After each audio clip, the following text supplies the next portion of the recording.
મારા પાકીટમાંથી 5000 રૂપિયા ગાયબ કેમ થઈ ગયા? રેડું નાખોમાં મેં જ લીધા છે. આવતા અઠવાડિયે જવાનું છે પિકનિકમાં, 1 દિવસના. ન્યા ભર્યા છે થેપલા, ખાખરા, પૂરી, શક્કરપારા, ઘૂઘરા, પોપકોર્ન બધું છે ને ઘરે બનાવી નાખે એટલે ન્યા ખાવા થાય. આટલું બધું કેમ? આટલાની ક્યાં વાત કરો છો? હજી તો ગાંઠિયા, વેફર, ચવાણું, બિસ્કીટ તો તમારે લાવવાનું છે. બહાર જાવ લેતા આવજો. તો પેકિંગ થઈ ગયું છે.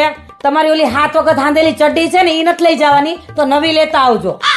આઈ એમ રેડી. આજે ચડ્ડો આ માણા તો છે ને ચડ્ડારે જ લગ્ન કરી લીધા લાગે છે. હા તો પણ પિકનિકમાં જવાનું છે, કોઈના લગ્નમાં નહીં. આટલો બધો સામાન ભાઈ?